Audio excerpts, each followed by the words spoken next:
Welcome, everyone, to our event, The Changing Intellectual Landscape in China. My name is Sarah Eaton, and I'm Professor of Transregional China Studies at the Humboldt University in Berlin. And concurrently, I'm also the co-founder of the Berlin Contemporary China Network, which has played the junior partner role in this fabulous event today, which is organized by the Max Planck Institute for Social Anthropology here in Halle, Germany.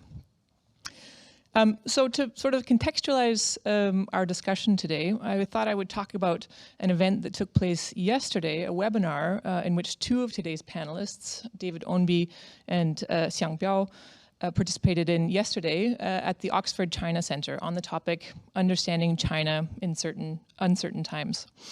And the central question on the table in this event yesterday was essentially the following. How should China scholars respond to the rapidly changing relations between China and the West, right?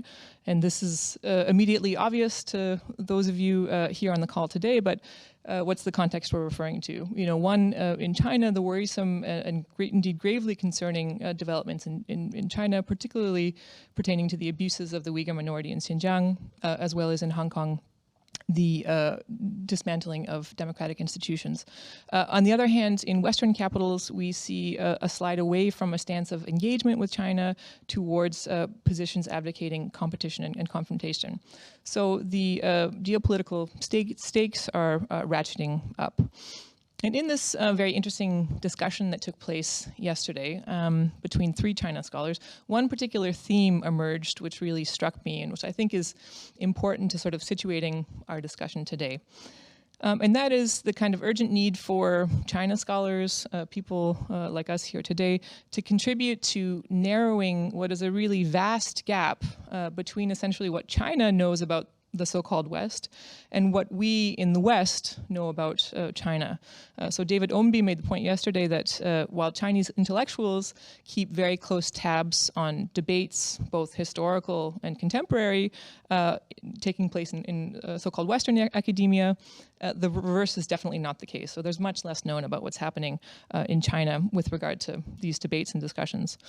So this kind of thin film of knowledge in Western societies about China becomes quite worrying in the context of this rising geopolitical tension, in which there is lots of room for both misapprehension, simple misunderstandings about developments, but also willful misrepresentation of developments within China.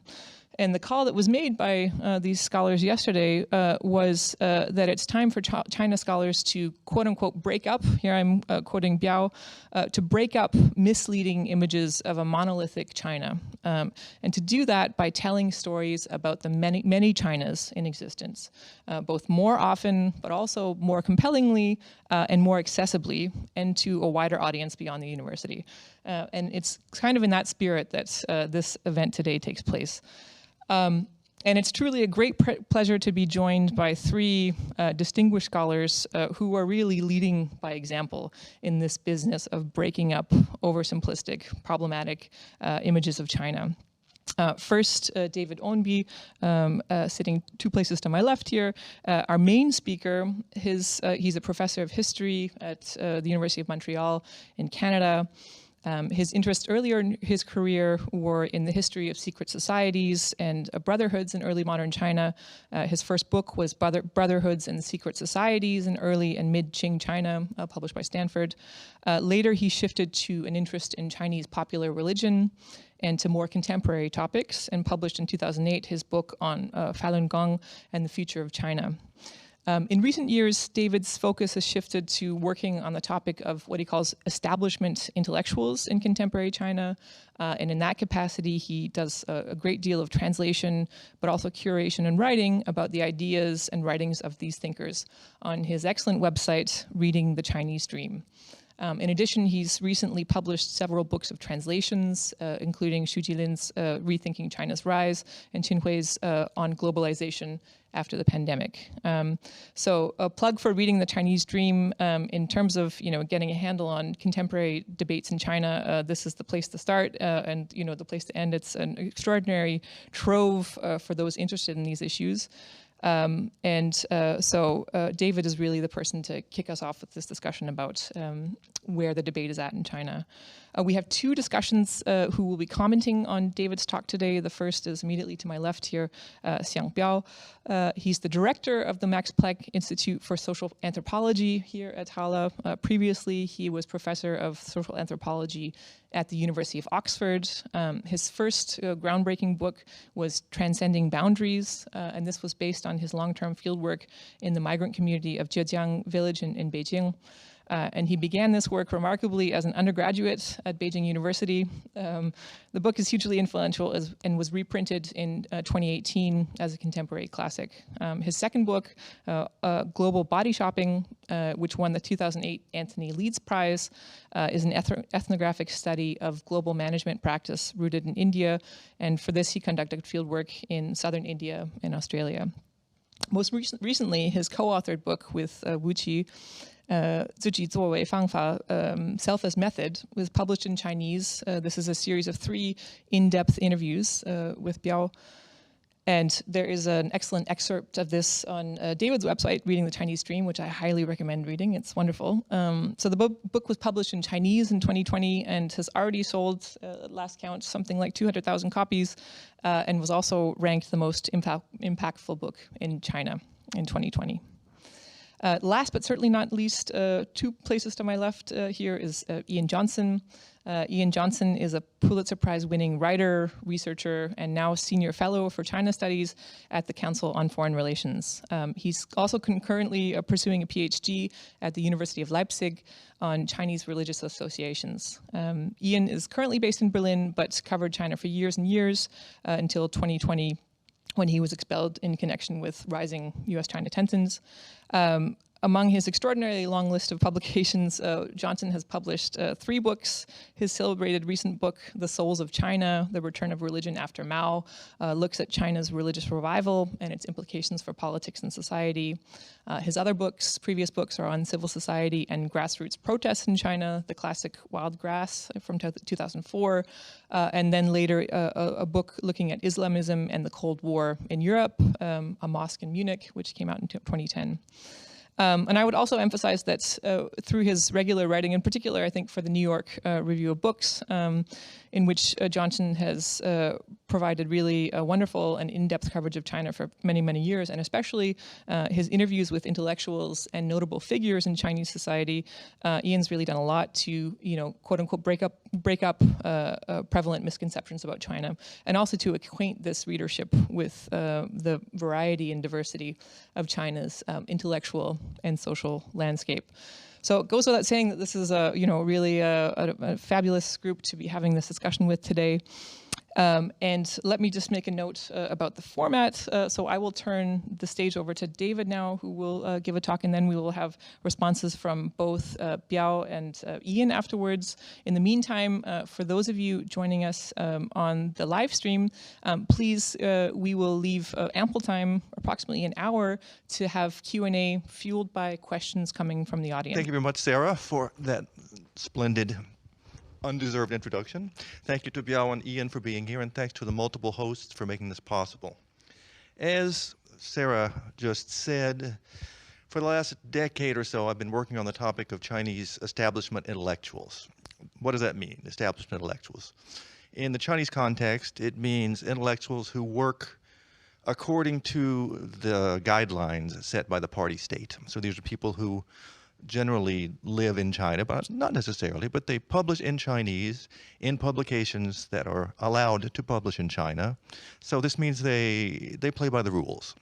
They may have opinions that approach opinions we associate with Chinese dissidents, which are the people we know more about than the Chinese establishment intellectuals, but either they don't say them in their writings, or they phrase them in such a way as to get around the various red lines that the party state and the censors impose on public expression in China.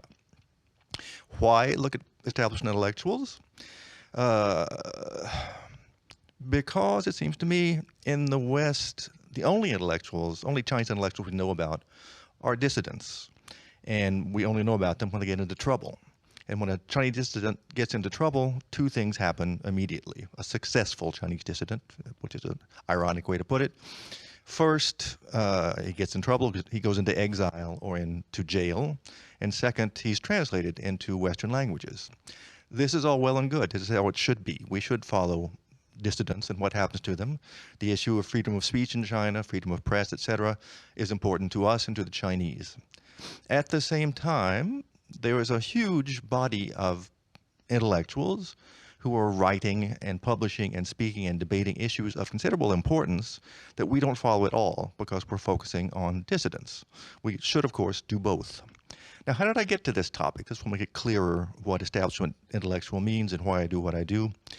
All this started, strangely enough, on a plane ride about a decade ago. I had been at a conference in Vancouver. I can't remember what the conference was about, invited by a colleague. I think it was the end of the budgetary year, and he was trying to spend money. And he invited one of his buddies, who was a Chinese establishment intellectual named Xu Jilin, a famous historian from Shanghai, whom he had been working on and with for some years. And Jilin, as Chinese intellectuals did and still do, gave books to everyone he met, his most recent book. And at the end of the conference, I flew back from Vancouver to Montreal, where I live. It's a long flight, about 5 hours. I ran out of my comic books. My Kindle didn't have any more batteries. And I said, oh, well, I'll read that Chinese book. And I pulled it out of my backpack and started to read. And lo and behold, it was an excellent book. It was a book that read like your favorite history book, be it Simon Schama or Barbara Tuchman. I don't know who your favorite history writers are, but the sort of thing you'd sit in and read for an afternoon or even a weekend. And I was stunned. I had no idea that that was possible to do in the Chinese context. The stuff I had worked on previously in my scholarship had not been the sort of stuff you would spend an afternoon or a weekend with unless you really had to. It was good scientific data, but it was not written in such a way as to be compelling to the general reader. This had something to do with the topics I had worked on in the past. I used to work on secret societies, which is a very strange sort of field in China, and you have to have a certain amount of specialized knowledge to deal with it.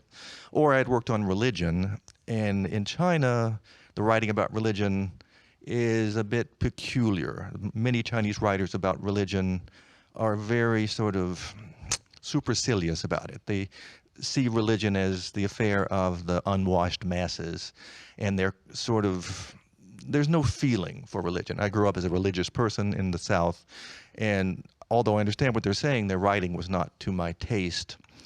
And also, I think I'd assumed that the Chinese context, the political context, made it impossible to write a really good book, a book that just anyone could sit down and read. So I was amazed when I read this, and I read several chapters, and several things went through my head as this happened. The first question I asked myself was, I mean, what is this? How can this exist?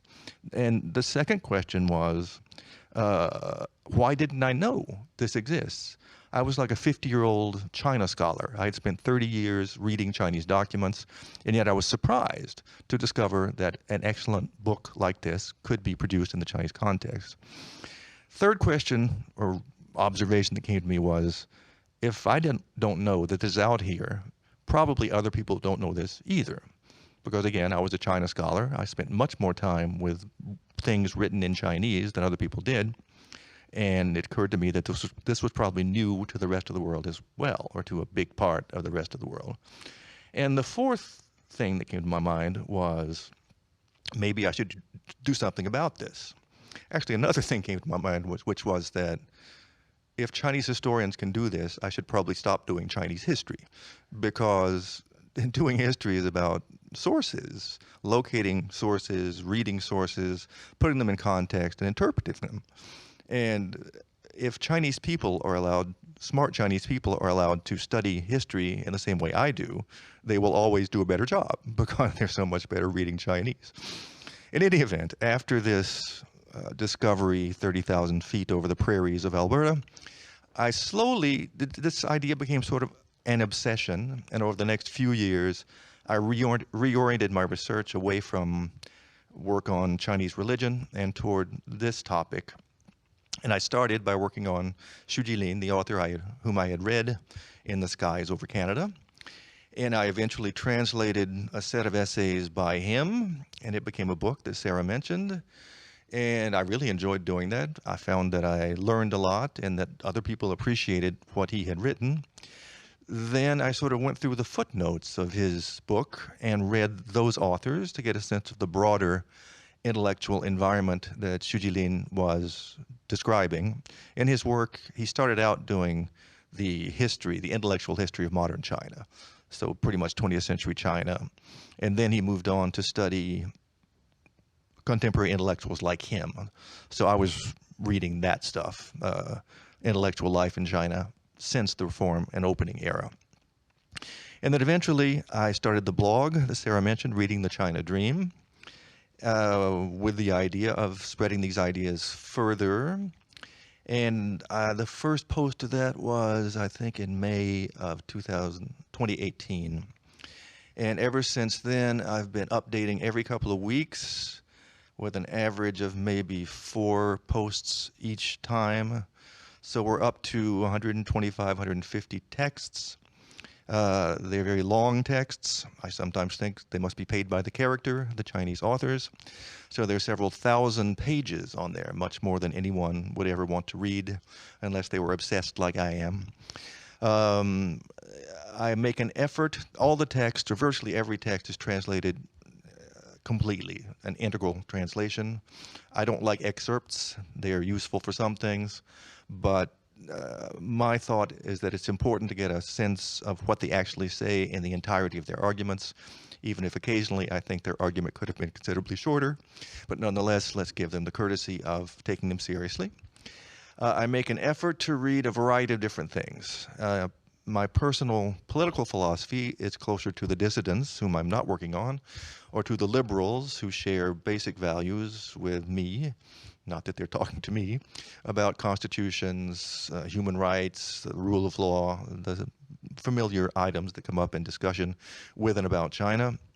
But I make an effort, nonetheless, to find texts that reflect other points of view, notably those of the New Left, very interesting group of people who who successfully recycle socialist ideas from long ago and far away to find a third way to make China and the world function. Or the New Confucians, they call themselves the mainland New Confucians now, who are cultural nationalists, who basically argue, although this is simplifying a bit too much, that China's rise is explained by China's essential greatness, that China is now refinding its rhythm after being knocked off course by the West beginning in the middle of the 19th century. So they think that China, moving forward, should leave communism behind to become a benevolent dictatorship based in Confucianism, which they are redefining after 100 years rupture. And there are all sorts of other kinds of things that are out there that I locate and translate and make available. And the point of all this is to illustrate a number of things, I think. My basic findings are, first, it's important to note that this exists. I don't think this is well known outside of my little circle, that there exists a range of diverse, pluralistic opinion expressed in China. Just to know that is one thing that is quite important, it seems to me. Mainstream media on China is sort of like Fox News on Joe Biden, in the sense that it always has something critical to say. It's not always wrong, but it's always impartial. And mainstream media on China, and this includes a fair bit of scholarship on China, tends to be focused on 4 or 5 main storylines.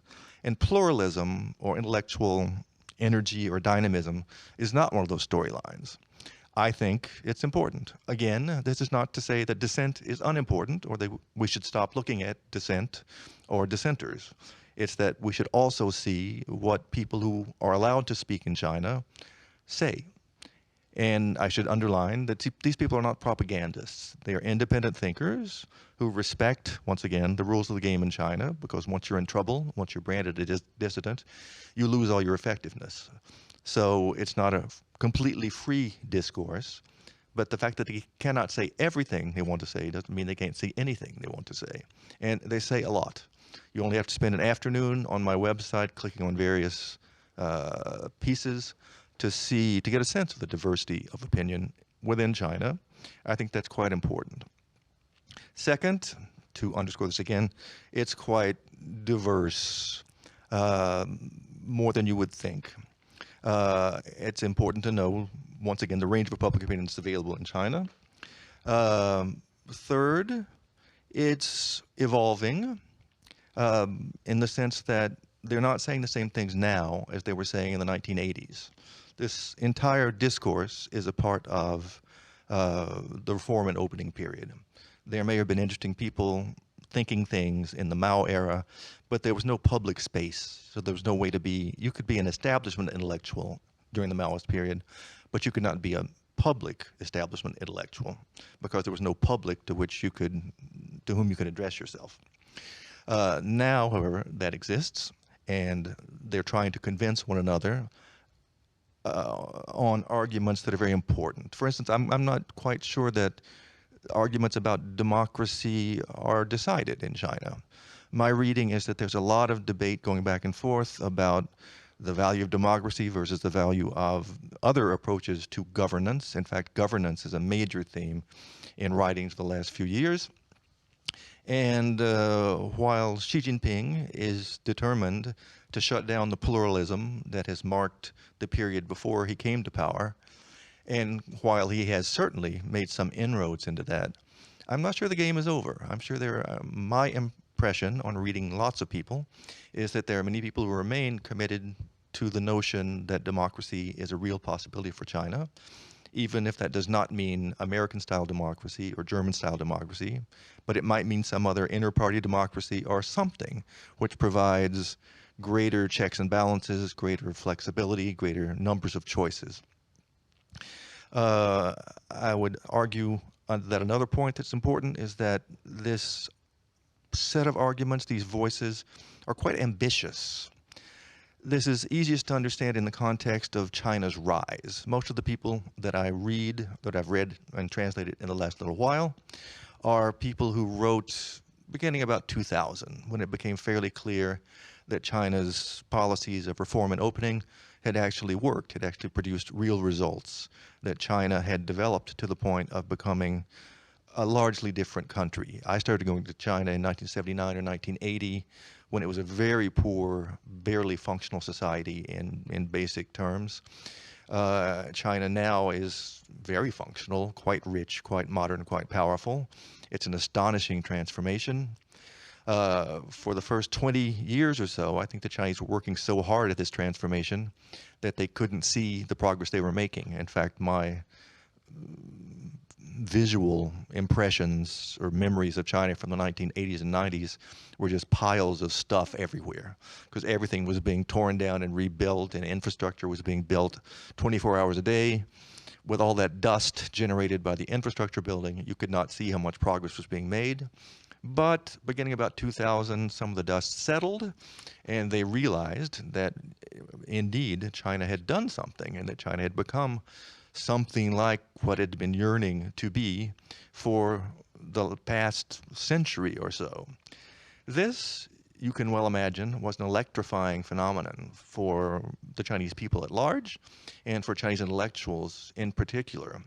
From their point of view, this meant not only that China had become rich and powerful, but that the world as a whole was coming to a historical turning point. From the vantage point of many of these Chinese intellectuals, China was coming into its own as a superpower at the same time that the Soviet Union had failed.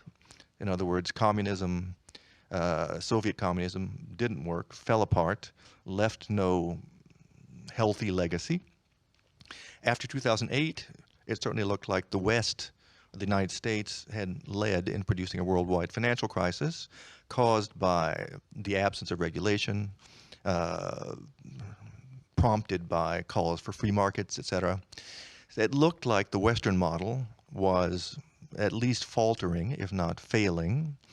Many things that have happened in the US and in Europe since then, Trump, Brexit, other examples, have strengthened the notion in the minds of Chinese intellectuals that the West is passé or is on the way to becoming that. And this means then that China is surging at the moment when the other two models that have informed our thinking about what the world means for the past century are becoming less valid or perhaps invalid. If Soviet communism means nothing or didn't work, if U.S. or Western liberal democratic capitalism is in crisis or tending toward failure, then China is the wave of the future. I mean, this is an exciting idea or a frightening idea, depending on your perspective, but it's a big idea. And many of these intellectuals in China, beginning around 2000 and continuing up to the present day, I would say, have taken on this challenge to rethink at a fundamental level what China's past means, what China's present means, what China's future means. And at the same time, they're questioning the narratives that have dominated Chinese thinking about the rest of the world as well for the past century and a half, let's say. So these are big, ambitious ideas. At some level, they're the equivalent of Western thinking about what postmodernism actually means. What will it mean when the world gets past the modern era? Much of this focuses on governance. Some of it focuses on tianxia, the Chinese traditional idea of universalism. Some of it's pure nationalism, but most of it's not. Most of it is an earnest, sincere effort to understand what's happening in the world and foresee the future for the benefit of China, but for the benefit of the world as well. Another point I would make is that, as I said, this is evolving, a discourse. Young people like Biao think differently from people from the 1980s, for instance. It makes perfect sense that this evolve. China has changed extremely rapidly over the course of the last 40 years. The material conditions, intellectual conditions, all conditions you can imagine have evolved so that the life of somebody who's 40 years old in China now is vastly different from the life of someone who's 80 years old in China. In fact, I'm here in Germany because I've translated Biao's book into English, and we're going to try to convey some of his experience to a Western audience. I doubt we'll get 200,000 copies sold, but and we don't have an order for them for you yet. But I guarantee you it's a very interesting book, and we will make it understandable. It's already understandable. We just have to present it in such a way that you will see what I'm talking about. There are other authors, even younger than Biao, who are going off in other directions. So in other words, it's an entire universe, this universe of establishment intellectual thought in China that's worthy of our attention. And finally, I would say, to finish up here, that this world of thought is important at a number of levels. First, it's strategically important. Much of mainstream media discourse on China tells us one of two things. Either that China is so strong that the West is threatened, that our children and our grandchildren will live different lives because China is at our doors. The other mirror image of this is that the Communist Party is so hated in China that it's just a question of days or months before it all falls apart and China joins the West. I think both of these are way off the mark. It seems to me that China has problems, like all countries have problems. China has some really serious problems. But it seems to me that China is fairly well governed in many ways, that it will move forward, which means that we're stuck with China, whether we like it or not. We can decide we don't like it, which is fine. We can decide to give it a second look, which is fine too. But China is likely to be there 50 years from now. Whether it'll be exactly like it is now or not, I have no idea. But at some level, it makes sense to get to know China in a way that goes past the stereotypical images that are fed to us by the media. Reading Chinese intellectuals is not the only way to do that, but it's certainly one way to do it. It gives us a fuller picture of a society that is functional, a society that works in important ways to achieve its own goals. And also, I think you find, one of the strange things that I've found is that much of China is sort of center-right in a way that I didn't think it would be. So I think that many people in the West, if they read through, or if they knew more of these Chinese voices, would find that there are Chinese people that we could talk to without any problem at all. And finally, I think just in terms of our position in the world, a globalized world that is changing really rapidly, it's part of our duty as a citizen of our country, of our world, to get to know China, to include China in the way that we interact with the world and live our lives. Thank you very much. I'll stop there.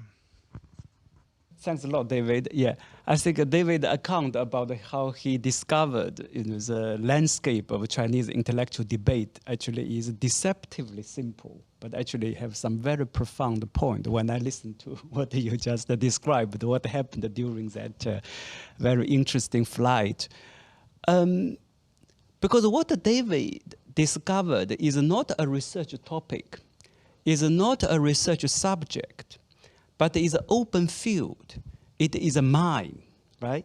If you take Chinese intellectuals' debate as a research subject, then you will treat all the debates and writings as material to be analyzed, and analyzed according to established framework or according to pre-given research questions.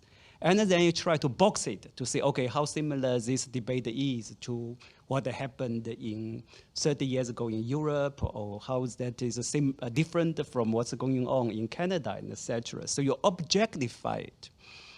What David did is exactly not that. He treated it as an open field, and he followed the debates.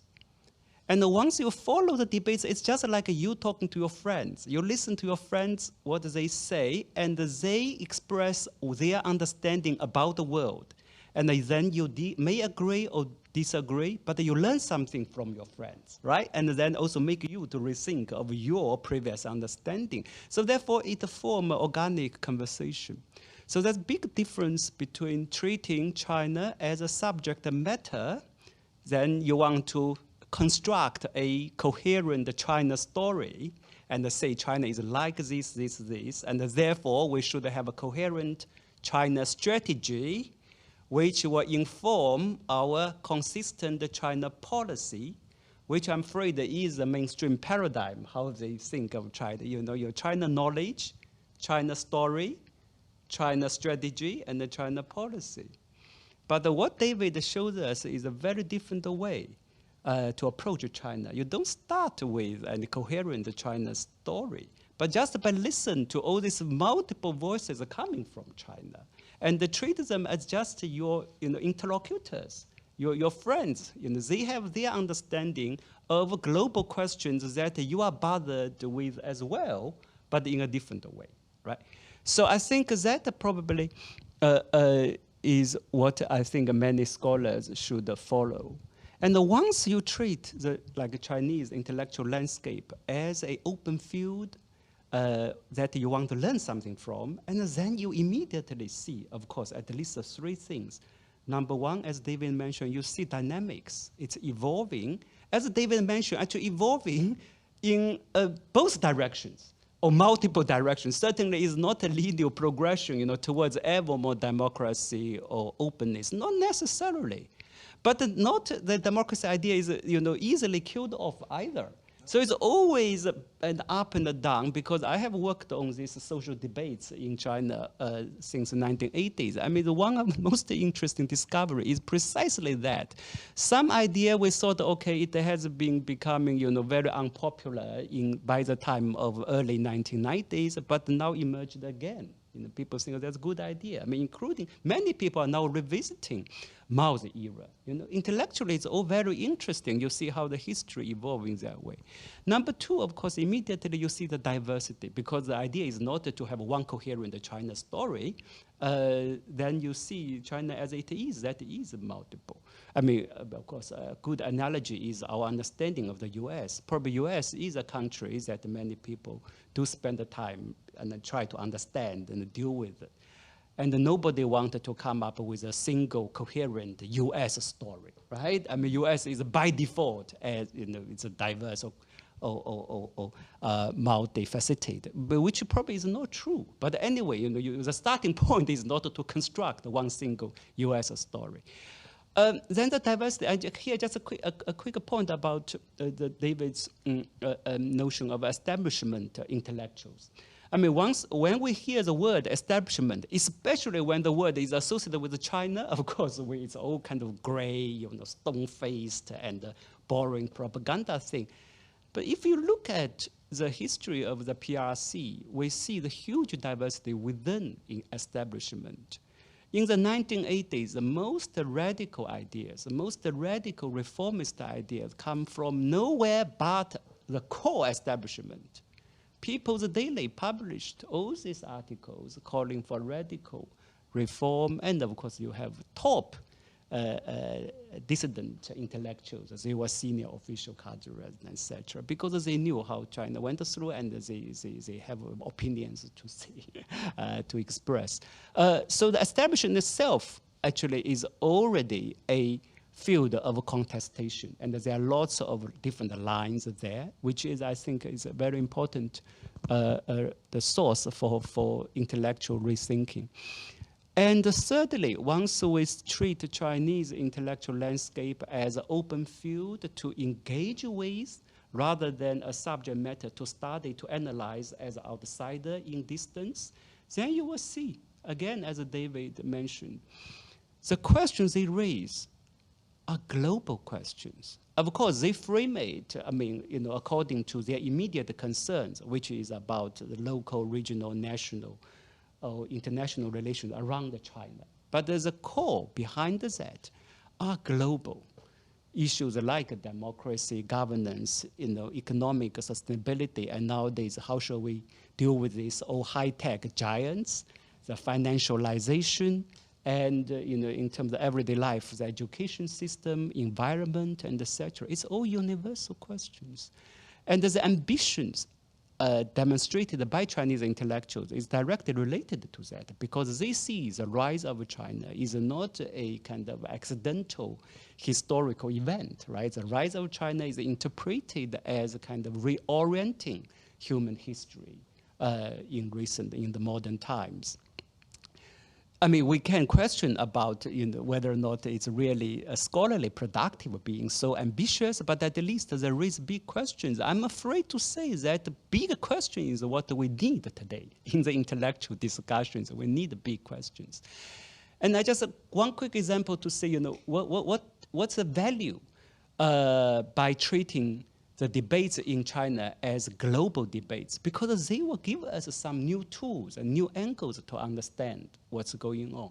I mean, one example is about the three rural Sanong debates. I mean, like people like Wen Tiejun said quite clearly, whether or not the category of agriculture itself is so important for economics studies, whether or not the category of agriculture itself is applicable for the global south, third world countries, because there's no such thing as an independent economic sector based on agricultural production in the global south. Agricultural production is always immediately related to a particular group of population called the peasants, and a particular type of social formation, the rural community.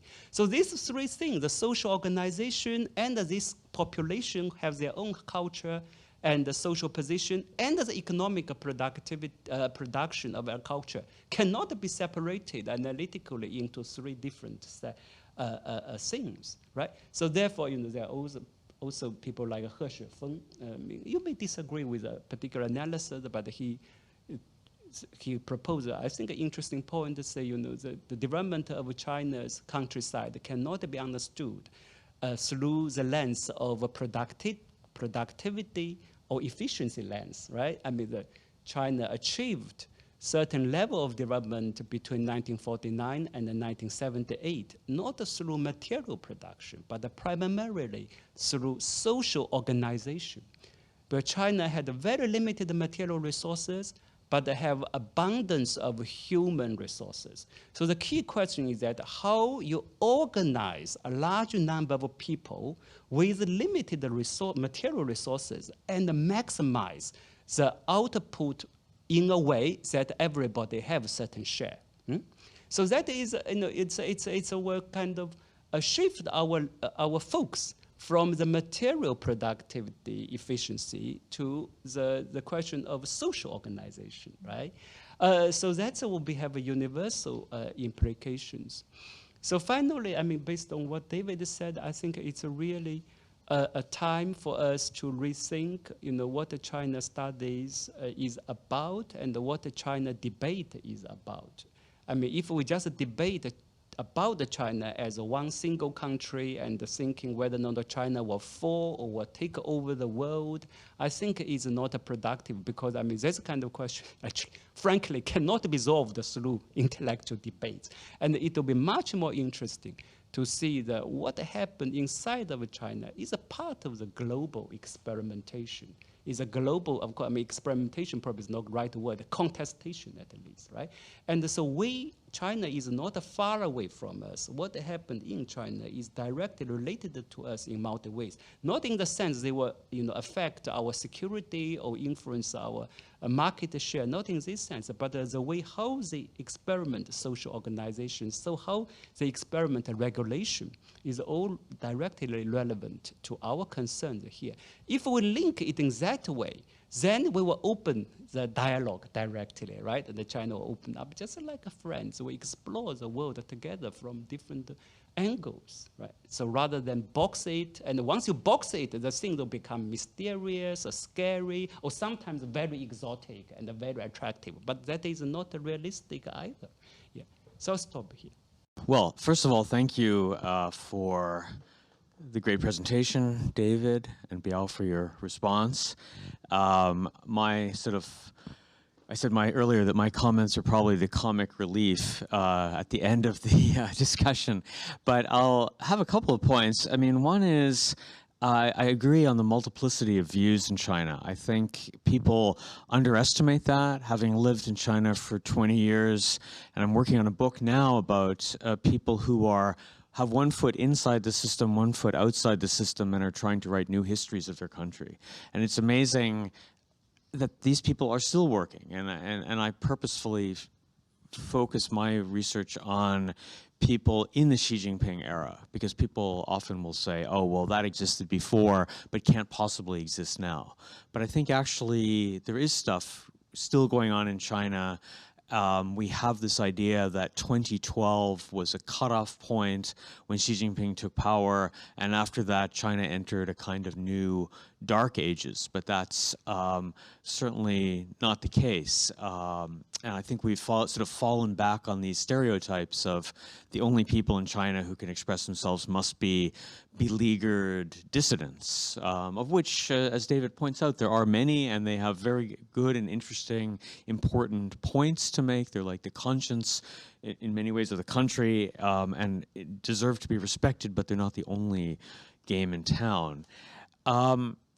I think, unfortunately, for a variety of reasons, also including China's own actions in Xinjiang and Hong Kong, there has been a terrible shutting off of China. I don't mean people being critical of China, but I mean just this idea that China has nothing of value to teach us. And I noticed this firsthand when I went back to China around the time of the Olympics in 2008, 09. Starting in 2010, I began teaching at an undergraduate center in Beijing. I was teaching mainly American undergraduates who were coming to China to study. And this was from a variety of universities in the United States, mainly historically Catholic universities. And they sent when their students wanted to go to China, they went to this center, the Beijing Center for China Studies. And at its high point, the Beijing Center had something like 120 students. And they were from, again, a wide variety of universities, some well-known like Georgetown and Loyola University, Chicago, and also many, many smaller historically Catholic universities. But over time, the number of students went down dramatically. And that wasn't just at our center, but at all the centers in Beijing and in China, because the number of students studying China was going down. The interest in China had diminished. And the interesting thing I thought also was that it's not just people in China studies, but this also reflected how young people in the West viewed China, because the typical students who went to the center were not just China studies people who were going to become future China scholars or sinologists, but they were maybe doing an economics degree or a law degree, and they wanted to spend their semester abroad. And they could say, well, should I go to Florence, or should I go to Bangkok, or should I go to Beijing? And around the time of the Olympics, there was a real excitement about Beijing, about China. It was the cool, hip, in place to go. Everyone was going there in the 2000s, just after China joined the World Trade Organization. And then, yes, partly because of Xi Jinping taking power and so on, and the crackdown and crackdowns and things like that. But I think also there was just this general idea that there was nothing really of interest in China, and that I would rather go as a young person, I'd rather say go to some other place in Asia or some more familiar European culture than try out China. And it was a real pity, because we had an interesting program for seniors at the university, at Loyola University Chicago, called the Ritchie Fellowship, and they spent one semester in Rome, and then the autumn semester in Rome, and the spring semester in Beijing. And they did their senior paper. This was their junior year. They spent abroad, and then they would write their senior thesis in the senior year, and they'd compare a topic, like, say, worker rights, or women in the workplace, or a whole variety of different issues, underground music in Rome versus Beijing, and so on and so forth. And they always said, oh, Rome is great, a beautiful city and all that, but what really opened my eyes was going to Beijing to see something really different. And I found it such a pity that this was going downhill. Of course, COVID ended that, and we don't know when this will go back, but it was going down anyway, and these centers were all kind of closing. I think Stanford University closed its center in Beijing, and a few others. And again, it was because of this idea that maybe just China isn't cool anymore. There isn't much going on. It's kind of Deadsville, or in German you might say Totehosen or something like that. And you know, we can go on about maybe why some of this is the case, but the high point of this, it struck me, was about a year and a half ago at the end phase of the Trump administration, when there was almost a series of kamikaze self-destructive acts that the Trump administration took, where they killed the Fulbright scholarship program in China. They ended the Peace Corps engagement in China. They kicked out a bunch of Chinese journalists that got other foreign journalists predictably and very predictably expelled from China, including myself. And they also closed a Chinese consulate, which got an American consulate closed in exchange. And so this was also sort of this poking out your own eye to make a point that we just almost don't want to engage with China. I mean, often in many ways, the Chinese government's quite happy not to have the Peace Corps, not to have Fulbright scholars nosing around the country doing research in minority areas and stuff like that. But this incredible self-destruction in the West, that China is something to be just sort of rejected, that there's nothing going on there, we don't want any part of it. That's kind of amazing, I think. I don't want to ramble on and on, but a couple of, there are always, of course, gratuitous comments made against the poor media, and that the media is at fault. And I think we often think this because, we do this in our own country. So in the American context, people will say, well, you think like that because you read the New York Times, therefore you're a dirty liberal, or you're watching Fox News, therefore you're an ignorant conservative. And so people will have this dichotomy, but sometimes the media isn't always to blame, because we want to understand, why do people think like that? Where do they get their information? And of course, obviously, one reason would be, what do they read? What do they watch? What's their input? So we think the media must be the cause for this. And there's some truth to that. But sometimes the media is being asked to do more than it's designed for. Like the media is like an economy car that can do a few little things, but you can't have this economy car carry 2 tons of products to market, right? The economy car will break down under this weight. So the media is, in the West especially, I think almost in any country, it focuses on problems. This struck me when I was a new reporter in China in 1994. I went with the foreign ministry to Guizhou province to look at poverty alleviation, something we were talking about earlier. And the foreign ministry said to me, this guy, we were sitting for hours and hours driving through tunnels and over bridges through Guizhou, and this guy from the foreign ministry said, why do you reporters only write about the bridges that collapse? Why don't you write about a bridge that doesn't collapse? And I thought, God, that's such a stupid question. Of course, we're not going to write about bridge doesn't collapse in Guizhou yesterday, you know, headline news. Of course, it's the bridge that collapses and the cars and people plummet to their death. That's news, right? Because we expect bridges don't collapse. So when the bridge collapses, it's news, right? Because every day there's tens of thousands of bridges in Germany or China or wherever that don't collapse. But so that makes sense in your own country, you know, bridges don't collapse. And when a bridge collapses, you think, oh my God, that's news. But if you only read articles about foreign countries and you only read about bridges collapsing, then you'll think, well, China must have terrible infrastructure. But actually, the question he was asking me was quite profound, because the whole point of the poverty alleviation, or one of the goals of poverty alleviation, or their tools in Guizhou and these other places, is to build infrastructure. Because one of the best things for poor people is to have a road so they can take their product and get to market, right? So these infrastructure projects are miracles for local people, that they're not stuck in some remote thing on the, you know, some remote village at the top of a mountain. Now they got a road, they can go down the mountain and sell their products in the town. And so I didn't get it at the time, but later it got me thinking that this is very, though, hard. The media can then write an article about rising living standards in China, but you can only do this so often. I mean, you're not going to write an article every month about, oh, living standards still are rising in China. I mean, your editor's going to look at you like, didn't you write this article last month or last year? I mean, can you come up with something new for once? And then you say, oh, but wait, there was some guy, he self-immolated on Tiananmen Square. Okay, that's the story. So it's kind of, you know, understandable. And here, so I want to take some pot shots at academics, just for a brief second.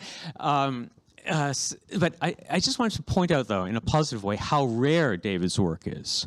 The Reading the China Dream website is so rare because, as David has said before, and in interviews, and I did an article about David's work, he already has tenure.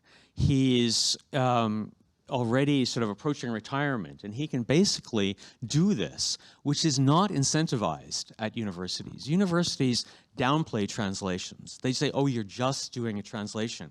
What's your, you know, theoretical framework for translating this or that or something? That's how you get tenure. You don't get tenure by translating 150 articles and thousands of pages of work. If that were his tenure project, he would be unemployed. So universities don't incentivize an engagement with society. On the contrary, the downgrading of regional studies, like I used to, when I got my master's degree in xenology, in sinology, in Chinese studies in Germany, when I would go back to the United States and say, oh, what department are you in? I would say I'm in the sinology department. They'd say, what's that? Chinese studies? Nobody does regional area studies anymore. You've got to be in the history department or the political science department or the anthropology department or the law department, and then you can write some basically incomprehensible theoretical article about what your research shows, you know, having to do with some French philosopher or something like that. That's how you get tenure. That's how you get ahead. And basically, these are articles that are only legible to about, you know, using an academic word, legible, to sort of like, you know, 50 people in the world, or maybe 500 people in the world. But even a very well-educated person in modern society, like the kind of person who reads the New York Review of Books, they can't read these articles. They don't understand what they're talking about. It's like you're talking in Martian language to them. So they're like, well, what does all this mean? So this is why I think to some degree we lack understanding of China, because our smartest minds, the best people who understand China the best, are not engaging with China, with society, with our societies. So the fact that David can do this is a great tribute to his obsessive compulsive behavior. No, I'm just kidding. But his ability, his Durchsetzungskraft in German, you know, his ability to push through and keep at this project, and to also bring in some other translators a little bit, which we could get to perhaps in the Q&A. And so I would just also make this a plea also it's a pointless plea, but I think also that universities, university administrators, the funding mechanisms for how universities are set up and how academics are judged should include, or there should be some incentives, at least, not for everybody, but for those who want to, at least not to be penalized for engaging with the broader public, which is unfortunately the case so often. So with that, I'll stop. Great. Thank you. David, a wonderful talk and two fabulous reactions from Biao and Ian here. I love this image of the media running around in little sort of hatchback rental cars. If that's a metaphor we're going to run with, I think most of us in academia are riding around on broken down bicycles, speaking Martian language. But this was a wonderful way to kick this off.